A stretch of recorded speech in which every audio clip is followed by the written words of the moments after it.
It's a sweet crude. Louisiana produces what we call Louisiana sweet crude, and it's a light, not a heavy crude oil, and it's also low in sulfur.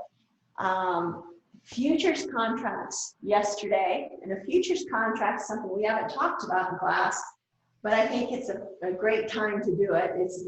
Don't worry about this being on your tests, but I think this is an amazing time to be alive to watch this. But the futures contract, and the futures contract that we're talking about yesterday was for WTI oil.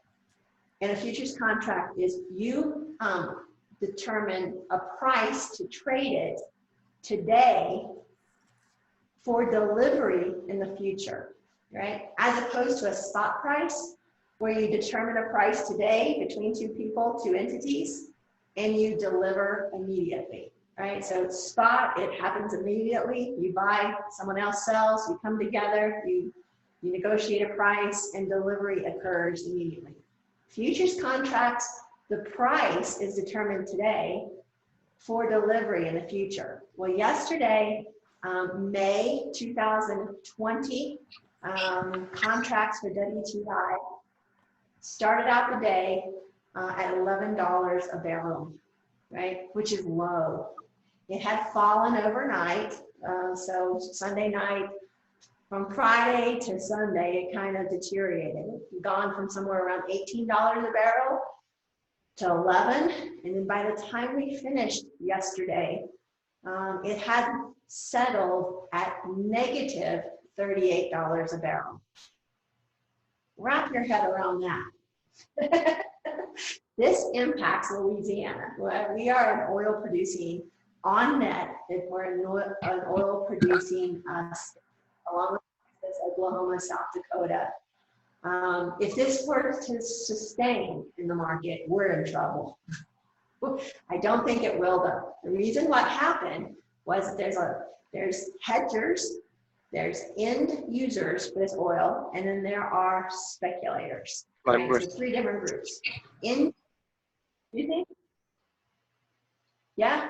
Question, anybody? No? Okay, so end users are those, like refineries would be an example. Shell, Marathon, Exxon. They are actually, they want the oil. They want delivery of the oil so that they can refine it, produce it into gas, produce it into hairspray. There's a wide range in which these refiners, produce different types of products out of oil. They actually want delivery. And on today is the delivery date for that May contract today, right? It's actually in just a couple hours. That means that somebody who purchased this contract, say 2 months ago or 3 months ago, or it could have been 4 years ago, right? They were locking in a price for oil to buy. So if they bought the contract, let's say Alvin and I traded, and Alvin's the seller of the WTI futures contract that's going to expire today, and I'm the buyer, right? And we settled 4 years ago that I'm going to pay Alvin $50 a barrel, right? And I'm going to pay him, though, we determined that 4 years ago, I'm going to pay him, though, on April 21st, today, and he's going to deliver it to me, right? And what that does is it locks in the price for me, and 4 years ago, I might have thought $50 a barrel was great, all right? An end user takes delivery and is happy to do that to produce their product, right? A hedger, someone who has a short position, in other words, owes oil to someone else, might be purchasing that contract from Alvin to offset something they owe. So they're hedging their position, safe, they're making it safe. A speculator is making a bet, all right?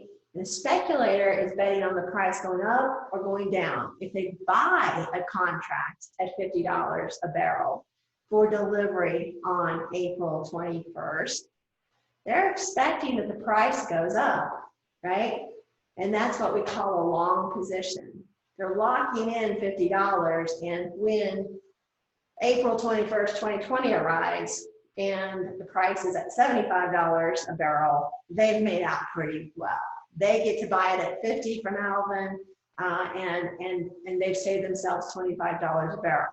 If the price falls though, like it did, it went from $30 to $20 to $11 yesterday morning. And as this expiration date approaches, those that are speculating need to sell their contracts. They do not want to take delivery, right?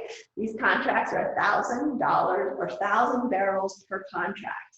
You have funds, particularly hedge funds, that are likely to have taken these positions, come up yesterday, need to get out of their position, and there's nobody to buy it. And the reason why is because the pipeline is full. There is no place to store the stuff, right? It's not like we can dump oil into the ocean. We can't dump it onto the ground like we can corn or soybeans. It's a biohazard. And these guys went out of their position and there was nobody to take it. And so the price actually went past zero. It fell past zero, which everybody is like, their minds are being blown by this, because nobody ever thought the price of a commodity like oil could ever have a negative value, right? Well, it did.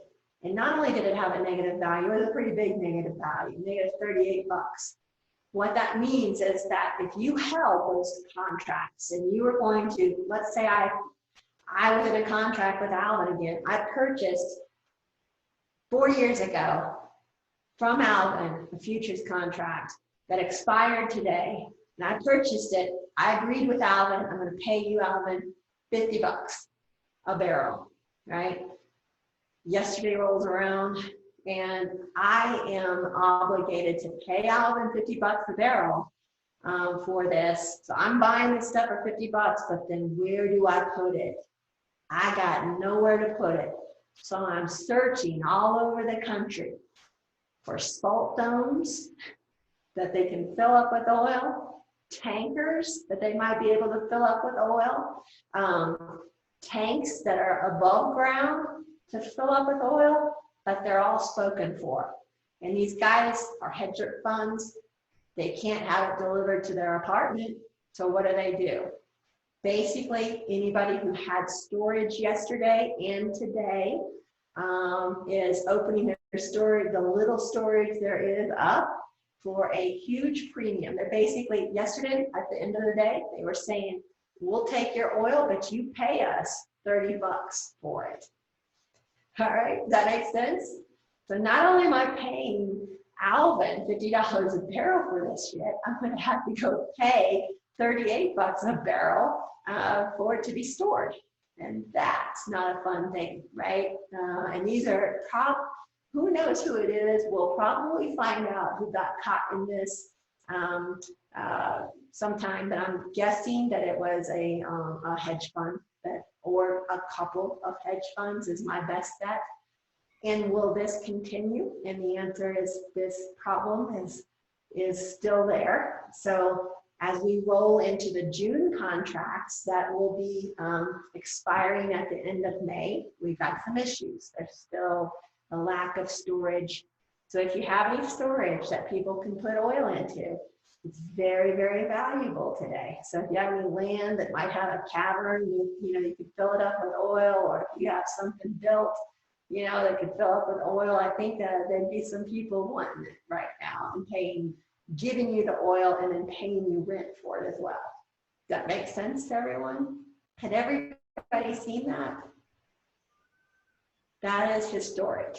So it's something I've never seen in my lifetime or anybody else's lifetime. A price of oil or any commodity to go negative. And this morning the price was about $5 a barrel. So the last time I checked before I came into my first class, it was $5 a barrel, which means that I think overnight some people found some storage. That's what it tells me. But it still means that, going forward in June, there's an issue still. And that issue's probably going to last until this coronavirus is over. And also we got another problem, and I think I got this up on my, no, this is the wrong one, but there's two things going on. One is the demand for oil has diminished greatly. And the other thing is the supply of oil has increased because of the Saudi Arabia and Russia deal where they're dumping oil onto the market. So you not only have, if you have price up here and oil down here, WTI, the demand has shifted back because we're not driving our cars, we're not buying anything, no plastics. So the demand has shifted to the left, and then the Russians and the Saudi Arabians have increased the supply at the same time. And we cannot turn the spigot off easily. So in other words, just turning the light switch off and shutting these rigs down doesn't happen. So it has to be a long process. These guys can't turn that spigot on and off easily. So we still got these little oil wells pumping out oil. So the supply is still coming out at us. And this is just causing the price of oil to fall. Right? Does that make sense to everybody? And then you get the storage issue. We're out of storage. And all of a sudden, it's not just low prices of oil, it's negative, which we have never seen. Is there any questions about that? How soon should I start? In my first class, there was. Oh, say again? How soon should I start filling up my backyard full of tankers? Today, yesterday, last week. And I think, if you're looking at stocks to buy, I saw a lot of them that got big pops yesterday when the rest of the market was down, were these companies that particularly have a little excess storage, and that's tankers. There was a handful of ticker symbols that I saw on CNBC last night, which were benefiting from this crisis, and it was storage companies of some sort. And it's not necessarily true that all the storage is taken, it's just spoken for. So it's being reserved, so it may be empty. And I think last night some of it filled up, and some hedge funds were probably very happy to be able to store this oil. And I don't know what their game plan is going to be, but I suppose it's going to be trying to store the oils until the price of oil comes back, and then maybe they'll try to offload it then. But meantime, it's a tremendous problem for them to have to, where do we put this, So anyway, there was a lot of things we were in my earlier class talking about. How do we handle this? How do we trade this? And I think most of that would be over your head, so it probably wouldn't be useful for you all. Okay, so I'm going to talk about bonds today for you guys. I'm going to try to talk about bonds. Bonds are debt. They are just a form of a loan, right? So just like you can go to a bank for a loan, a bond can be issued by a company if it's well known enough. In other words, I always say it takes two to tango. And that means that if you want to borrow money, if I want to borrow money, I am not able to go issue a bond because nobody knows me and nobody was willing to trust me. So in other words, if I wanted to go to Alvin and say, hey, will you take a bond from me? I'll issue the bond if he buys it. There's a lot of work for Alvin to figure out how shady I am, and if I'm going to pay him back and how much interest I'm going to pay him. And so it forces someone like me to go to a bank, an intermediary. But some of these large companies, like let's say IBM or Exxon, they can actually issue bonds directly to the public, rather than going to an intermediary, truly an intermediary like a bank. Because when I go to a bank, what they're doing is they're taking depositors' money and lending it to me. All right, so it's basically coming from Alvin anyway, his deposits, but it's going through a bank to me. And he's not having to worry about the credit risk. He's not having to worry about what we call interest rate risk. He's not having to do the underwriting and all the work that goes to checking my shadiness out. Right, so big companies that are well known and have good credit scores, as we'll talk about those credit scores, they can go directly to the public. And that's typically a cheaper way to raise debt. All right, so this has taken forever, and my husband tells me his connection is very good, so I have a feeling it's my personal computer. So if I can't get this PowerPoint up, I'm going, and it just sits there. Maybe it'll come up, maybe it won't, but this is the chapter on bonds, and it should be, I believe it's chapter 7. And the first thing we have to do is understand that these bonds are debt, right? And where does debt fall on the balance sheet? It is higher up than equity. So in other words, there is an obligation. When a company issues a bond, there is an obligation that they pay interest and principal. Now, most bonds are structured in a very specific way, although there are many different types of structures. We're going to talk about the most basic, and that most basic is what I call a vanilla bond, and it's got several terms that we have to learn. And the terms then will allow us to actually form a timeline, and then that timeline, then we can find the present value of the bond. Good grief. This isn't going to work. So if this slowly comes up here.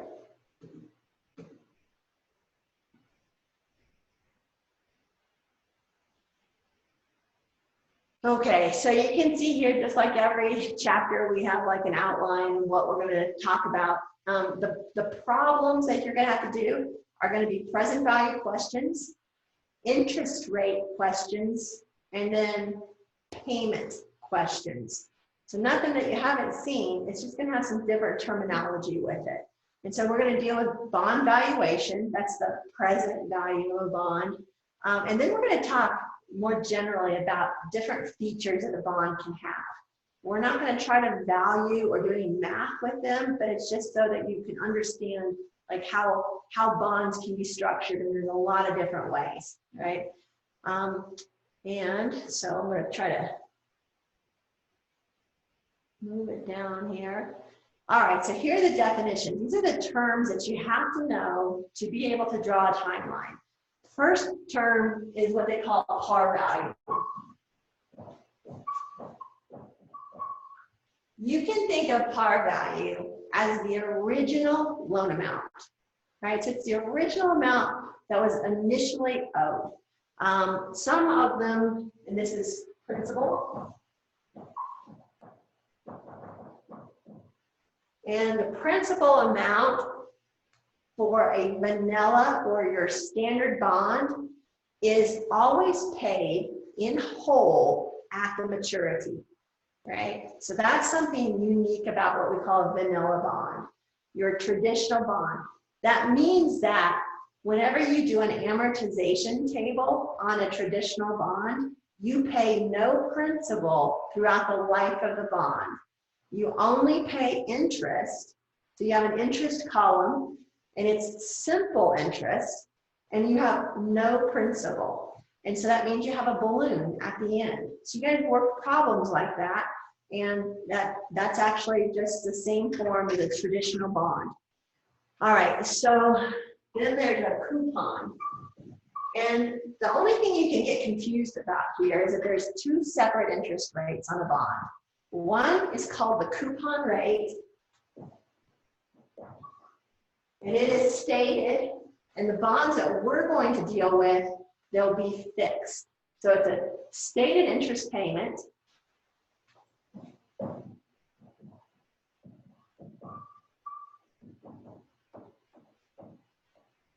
Most of the time on real bonds, they're paid twice a year. So most bonds are semi-annually paid. Not all bonds though. Sometimes they're annual. Some of your problems are annual. But the most common time frame is for coupons to be paid every 6 months. All right, so you'll see on what they call the indenture, which is the legal document for the bond that is out there as soon as the bond is issued to the public to read. They're usually these legal documents that they might be a couple hundred pages long, but up front, they're going to tell you what the coupon payment is. All right, and so the coupon interest rate is going to be the rate that is on the bond. The coupon payment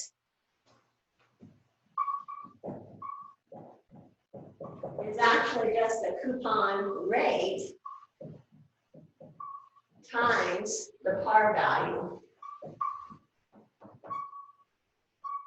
All right, so in other words, if the coupon is 10% a year and the principal is 1,000, which is very common to have principal or par value of 1,000, that means that the coupon payment annually is going to be $100, right? And in essence, what the coupon payment is, in most bonds, it's an annuity.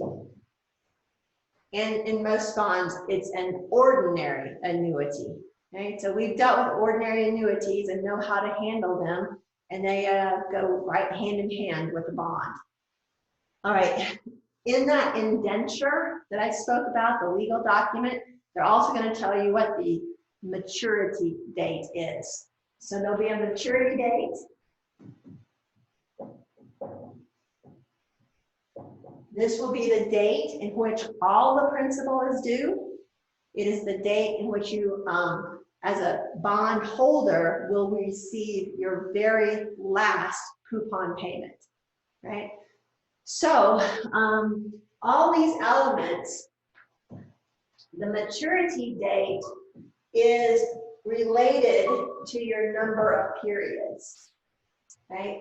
The coupon payment is the annuity, which in Excel is your PMT function, right?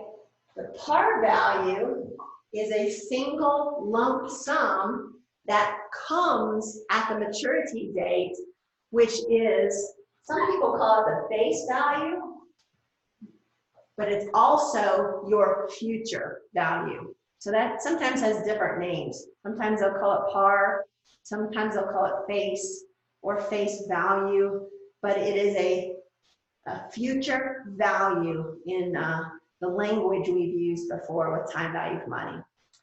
All right, so I'll put future value here. The coupon payment is PMT. The maturity date tells you your number of periods, and the only thing missing here is your rate. This is what we call the yield to maturity. So we've got two interest rates here, right? One is called a coupon and one is called the yield to maturity. The yield to maturity is a very special rate. It is your R in all the math that we do, right? So I think I've assigned everything that we've seen before. And now that we have the words, we can place numbers on a timeline. And then we can answer the same questions as you just did for that last test about present value of a bond, or you can calculate the implied yield to maturity for the bond. And I think even on some of the homework that you'll find posted today will be the payment of the bond. And you can actually back out the coupon rate. And it's just a little bit of math to do that. So those are the issues that we're going to do as far as problems.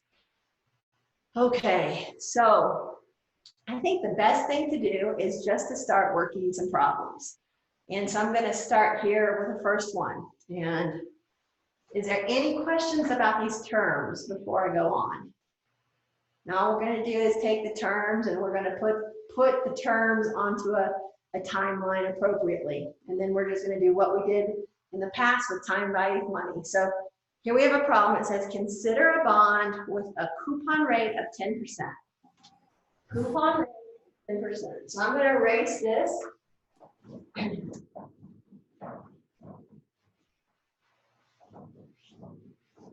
So we got, and I'm going to use C as the coupon rate, just for short. And it's 10%. And when you see it quoted, it's always in annual terms, right? So it's always annually. Then it says the par value is $1,000.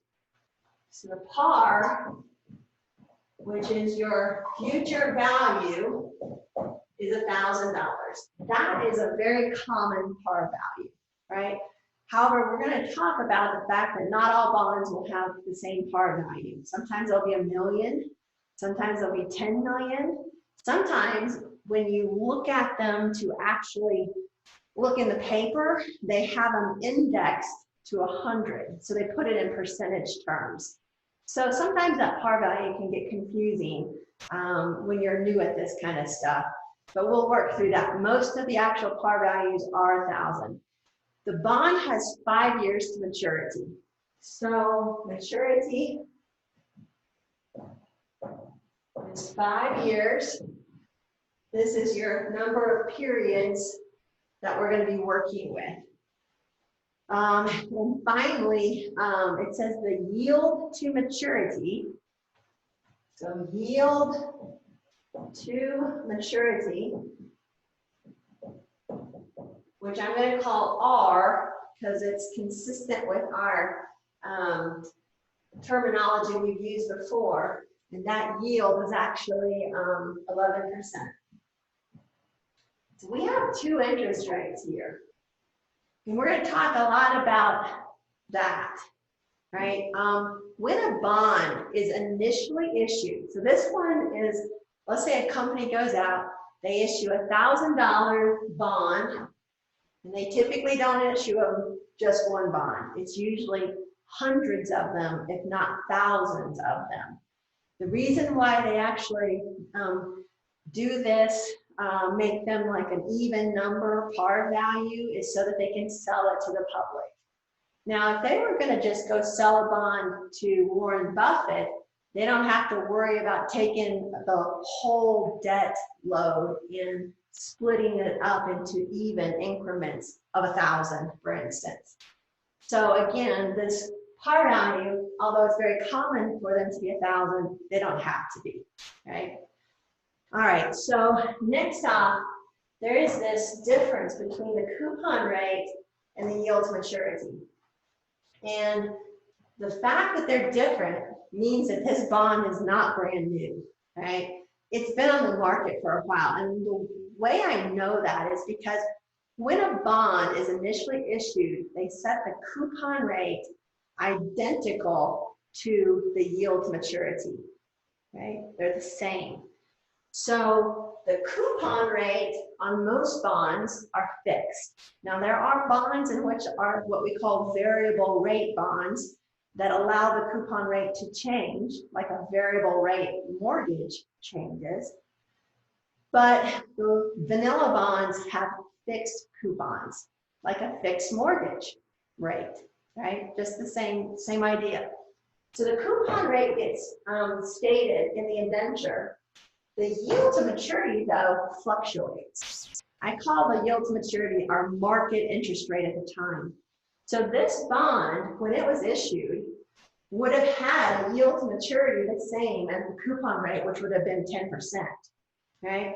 And when we actually issued a bond, the yield is 10%, the coupon is 10%, which produces what we call a par value bond, right? And we're going to see this when we start doing the math behind it. But I have enough here to actually go ahead and write a timeline down, right? So on my timeline,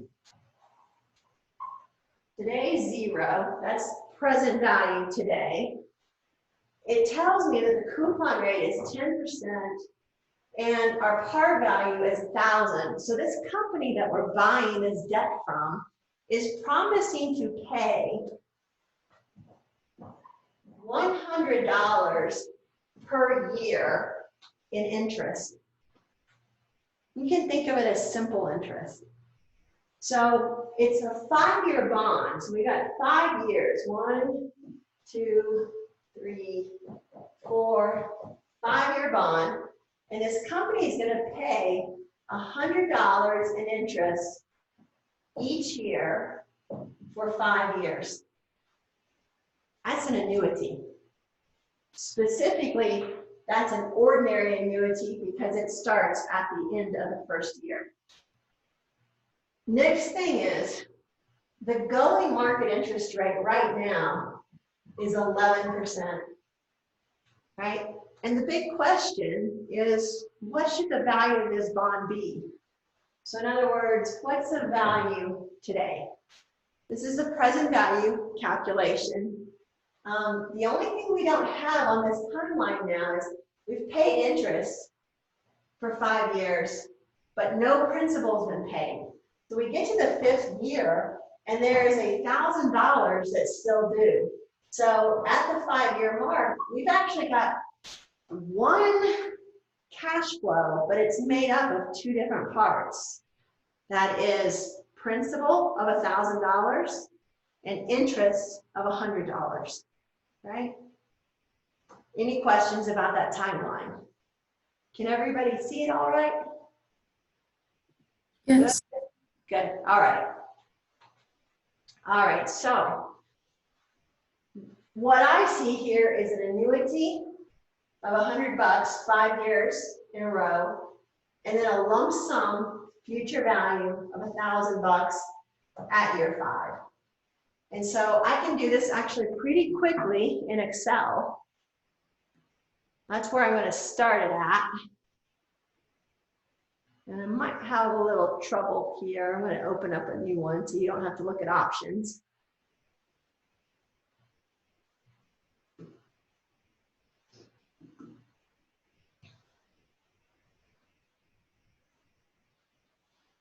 Okay, I can do all of this in one single cell. I'm going to hit equal.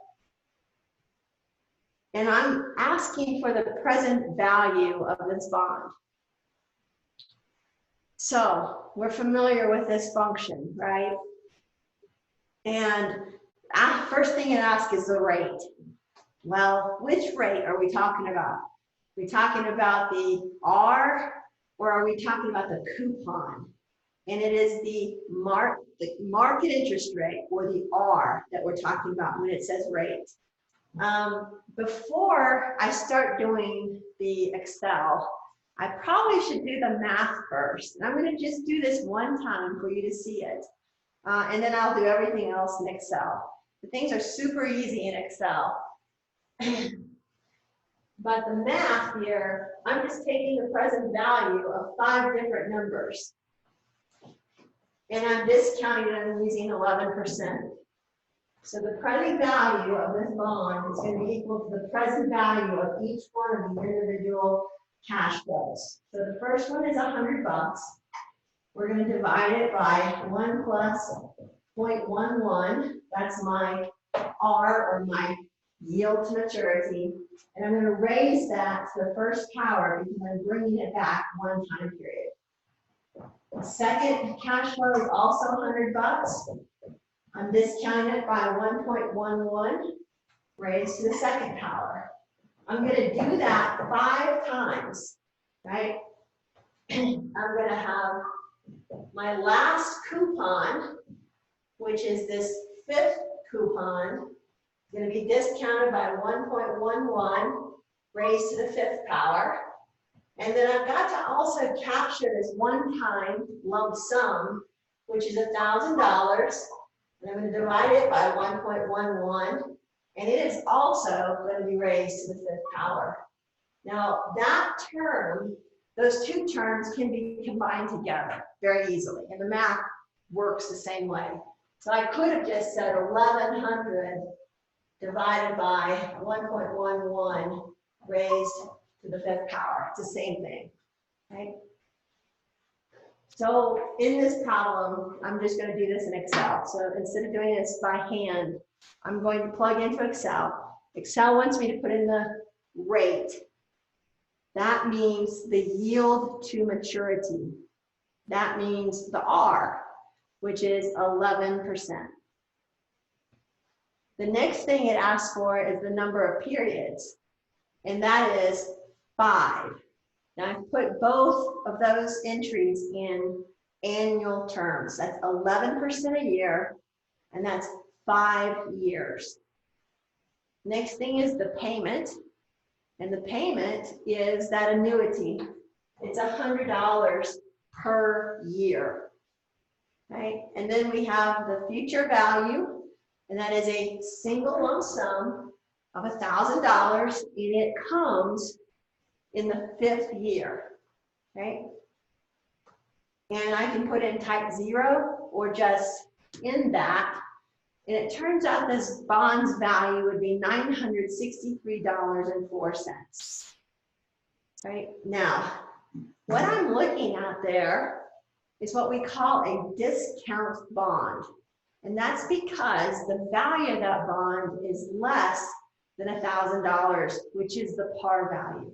So we call it a discount from par, right? And in fact, the discount from par is about $37, $36.94. So this bond, since it was issued, has fallen in value by about 37 bucks, right? And why is that? Well, because when this bond was initially issued, its yield to maturity had been 10%, right? So when it was at 10%, and I'm going to change it in here, if that yield was at 10% instead of 11, you can see it would have been a par value bond. So it started out at par, and then what happened was the market interest rates, the yields to maturity, rose to 11%. So interest rates went up by 1%, and when it did, the value of the bond fell. And that's because every one of these discount rates went up in the denominator, which causes the present value to fall. So that interest rate is higher than it actually was when it was initially issued. And that increase in the interest rate then pushes the value of the bond down to make it a discount bond, right? What would have happened if the interest rate had fallen from 10% to say 9%? Well, each one of those interest rates would have fallen in the denominator. Everything else is held constant. These payments of coupons do not ever change. They are fixed and do not change from the point that bond is issued till its maturity. The maturity date does not change. So in other words, it's a 5-year maturity. There is an obligation of payment of $100 every year for 5 years. And that term does not change. All right, so in this equation, there's only 2 moving parts. One is the interest rate and one is the present value, right? When the interest rate goes down, the present value has to go up. When the interest rate goes up, the present value has to go down. That's an extraordinarily important relationship in finance. So just recently, the Federal Reserve Bank has lowered interest rates significantly, right? They've done that through their open market operations, and in that they've been able to lower interest rates. And in general, bonds across the board will have jumped up in value, right? Because of the Fed's action. And so traders on Wall Street, that trade bonds, they say they're like undertakers. They're the undertakers of the world. Because when things get rough, as they have been over the last couple of months, people leave the stock markets and the equity markets and they flood into bonds. All right, so what's happening when they do that, prices go up and yields fall. So as the price gets bid up for bonds because everybody wants something safe. And why are bonds safe? Safe because generally you can actually draw a timeline easily. These values, these cash flows are not, they're obligated. They're not something in which the company or the government that issued them can default on without some sort of punishment, right? And in fact, debt holders are one group that can push a company into bankruptcy if those commitments are not made in full and on time. So when you think of a bond, people think, oh, that's safe. It's not completely safe though, because if you're dealing with an entity like AT&T, or you're dealing with Bank of America or some large institution that has issued bonds, they can go bankrupt, right? So bankruptcy could mean that they default. They have credit default. So it's not that bonds are completely safe instruments. It's just that the bond holder has a lot more power to push a company into bankruptcy because it's an obligation to be paid interest and principal. So it's when you buy a stock, whatever dividends, which are the cash flows you get, those dividends, they may or may not come. You know, as what we've just seen recently is there's a lot of companies that are in distress, and one of the first things they do is they cut out their dividend payments to their shareholders. They are not allowed to do that with debt, right? So with debt, these payments are still due. This is the whole point of the PPP loan, I guess, act, you would say, that the government has put in.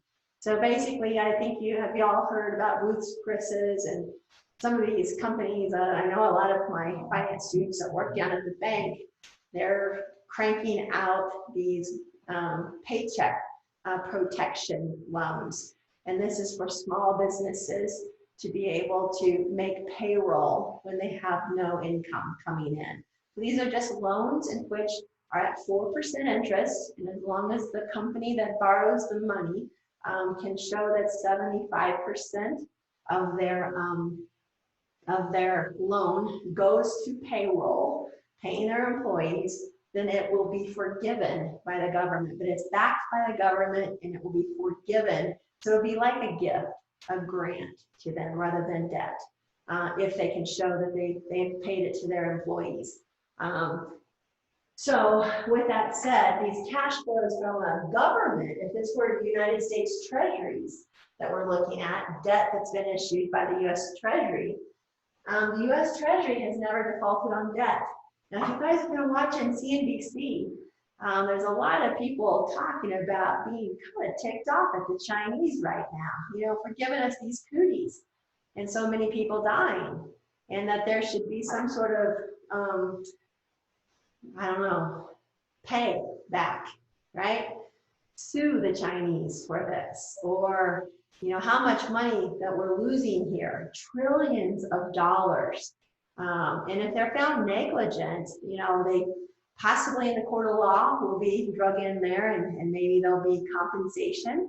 But there's been a lot of people that have been talking about how can we get to the Chinese? They might not ever pay us, even if they have a legal finding against them. And one thing is that maybe we just default on our debt to them.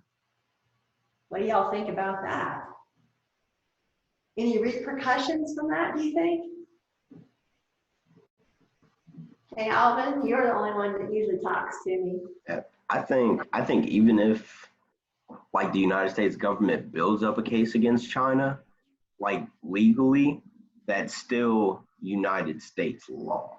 we don't really have jurisdiction over China. So I mean, whether they, pay. yeah. So So here we go. If this is a United States Treasury bond that we're looking at, 5-year, what we would call, actually we would call it a note instead of a bond. It's got a special term because it's a middle term, midterm sort of length. And the idea would be, hey, let's just default on them.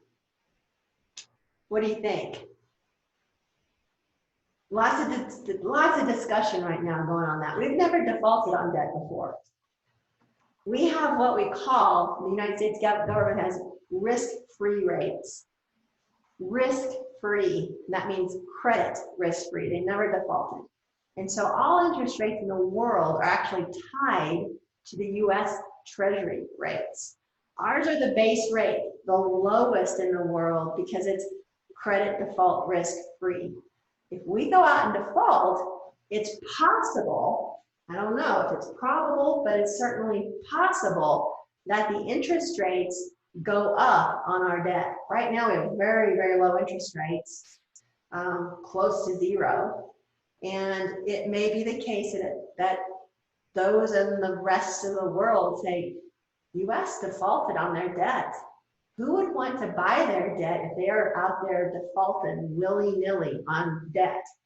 They're going to say, we're going to demand a higher yield to maturity in order to buy that debt, which means lower prices on our debt, right? So there could be repercussions for that. But that's been thrown out there, because I don't know that even in a court of law, we're going to get them to pay us trillions of dollars back for all the debt, all of the costs, all the unemployment, all of the government programs now that have had to be put in place because of something that occurred first in China. So just to give you a little bit of tie into real life about this stuff. Is there any questions about that math? Any questions about like discount securities, discounts from par versus premiums?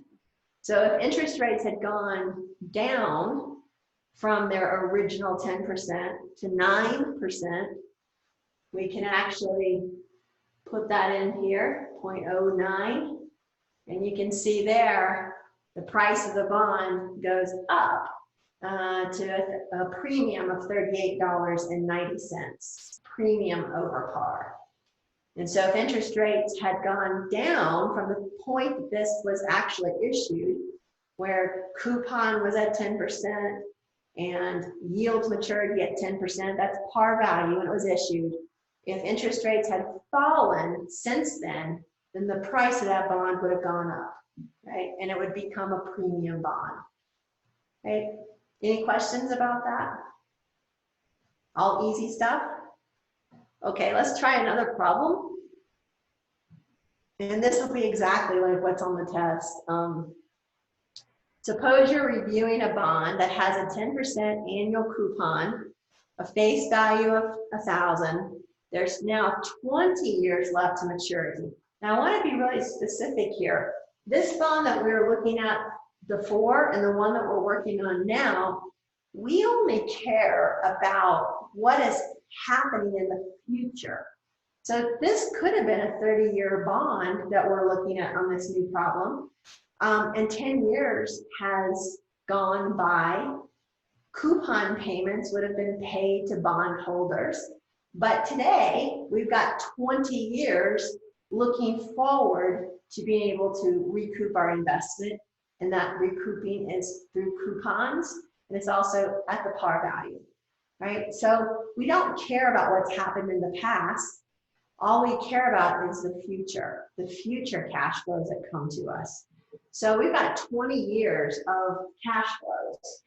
And in fact, this is gonna look a lot like our old question, except for it's just a longer term.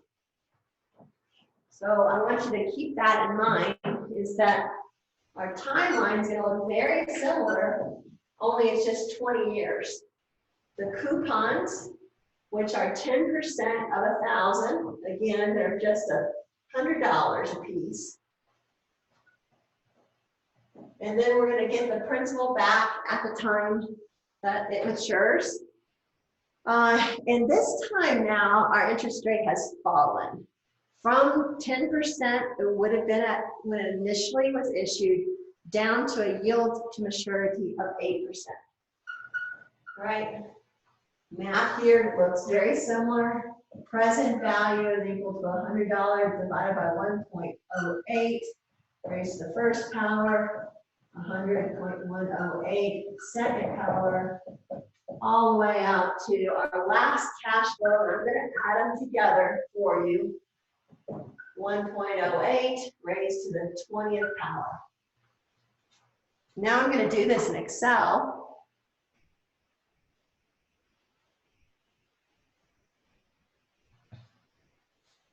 I'm just going to hit equal, present value.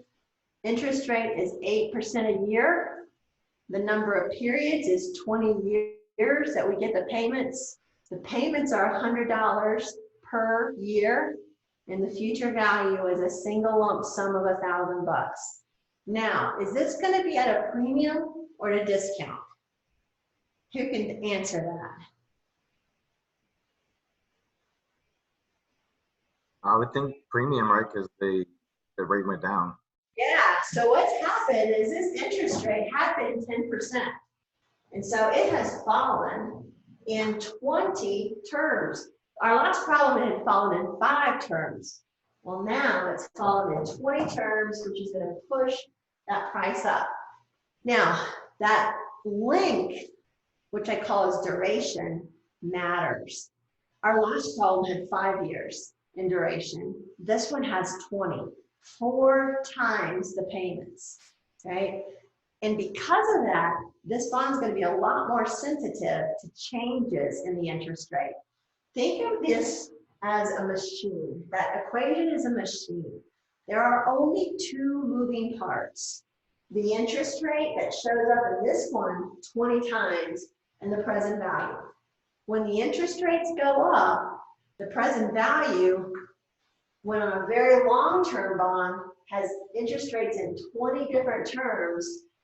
Think of it as pressure being released in that denominator. And so a whole bunch of changes in interest rates here in the denominator pushes the price up by a lot more, right? So we have an 8% interest rate. This thing's gonna sell for a premium, just like you guys had told me, $1,196.36. That's a $196.36 worth of premium there, above par. And notice that if I were to look at this bond at 10%, it would have been a par value bond. So it actually bumped up 196 bucks. Whereas our other bond over here, when we actually decrease the interest rate there, and this one, it's at 9%. Let's change that to 8%. It's going to put in a bigger, it's going to be a little bit larger premium.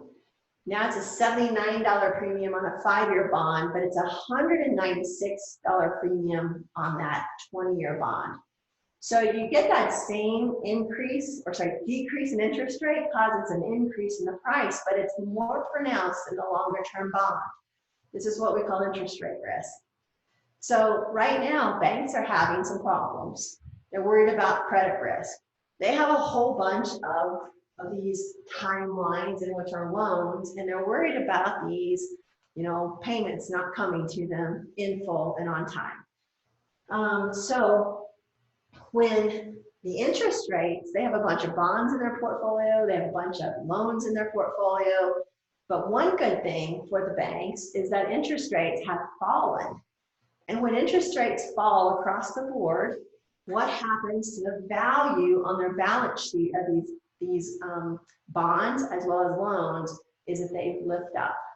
So although they might start experiencing some problems with their income statement because they might miss some of these coupon payments, might miss some payments from borrowers, it's being offset by their balance sheet where all these interest rates have fallen, which pushes the market value of these securities that they own upward. So there's a tie between that income statement and that balance sheet. But there's some good things going on for the banks, and that's lower interest rates. Bad thing is credit risk, and that they might be missing some of those payments that would be going into their income. Any questions about that? Everybody know how to price a bond here now? Pretty well, okay. Let's try another one. Let's see, I think I already discussed premiums versus discounts. Okay, so here's a question. If an ordinary bond has a coupon rate of 14%, all right, so we put this in here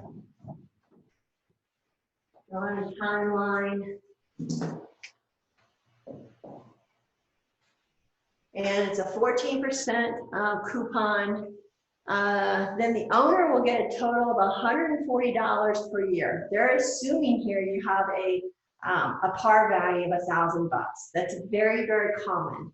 So 14% of 1,000 is $140. So they're getting $140 a year. But it's going to come in 2 payments.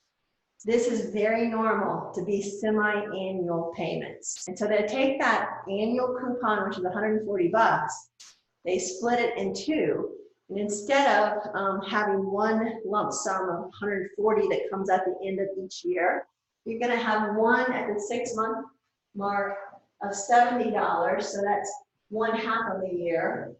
At the first year, you'll have another $70, and this is what we just call a semi-annual bond, and this is probably the most common form of it. The yield to maturity they quote is 16%, and notice that the coupon annually is 14%, and the yield to maturity is 16%. So the coupon is actually less than the yield to maturity. So in this case, when we calculate the value of the bond, is it going to be a premium or is it going to be at a discount? Interest rates originally were at 14% for the yields. Should be a discount. Exactly. Interest rates have risen since it was initially issued. So if the interest rates rose, the price will fall from par, and you're going to be looking at a discount. So this is going to cause a discount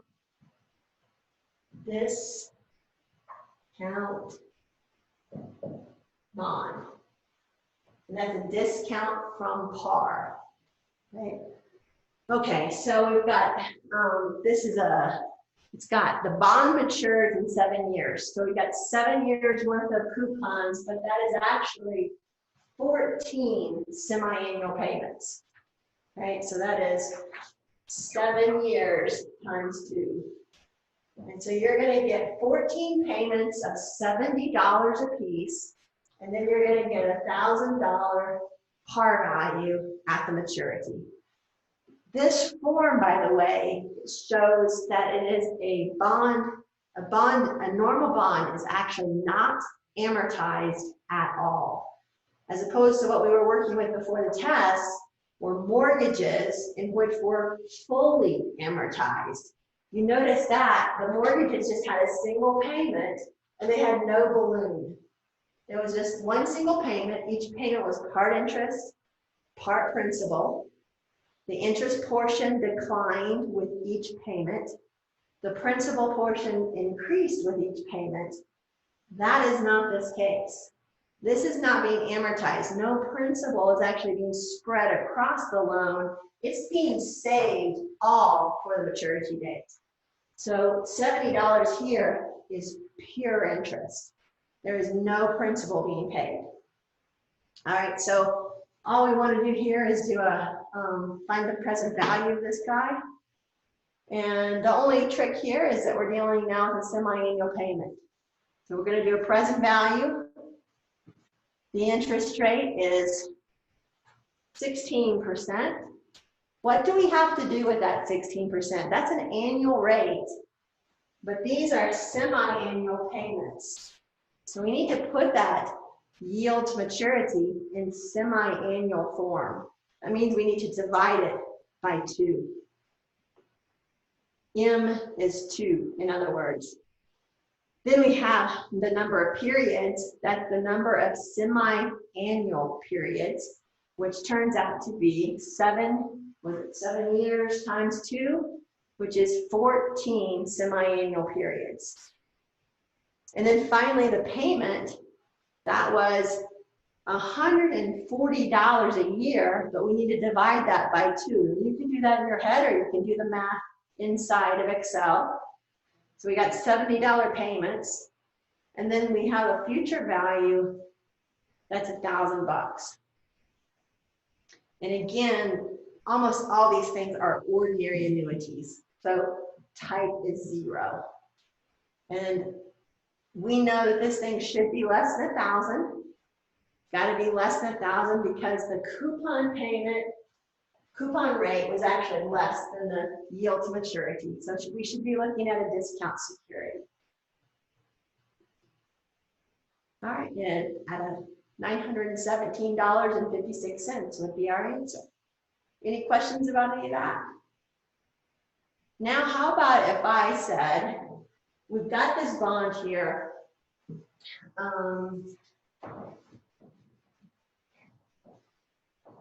I don't know what the yield is, but I'm going to back it out based on the price I observe in the market. So whenever you get onto Yahoo Finance, you might look at a bond and it's got a price. And let's say the price was $1,010. You would have to pay out today $1,010. And my question to you is, what's the yield to maturity, right? The math is all the same, basically. The present value of this bond is $1,010. It's at a premium, a small premium, right? That present value should equal to the present value of all the payments. $70 divided by 1 plus my annual rate divided by 2 raised to my 1/2 year times M is 2. So that reduces to the first. NPER is 1 there.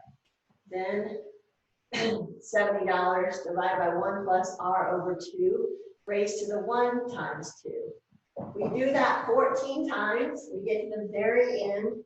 We have $1,070 divided by 1 plus the interest rate annually divided by 2 raised to 7 years times 2. And to find the yield to maturity, we'd be solving this equation for R, which would be taxing. Not impossible, but we can do it in Excel much easier. We can just hit equal. Rate is our question.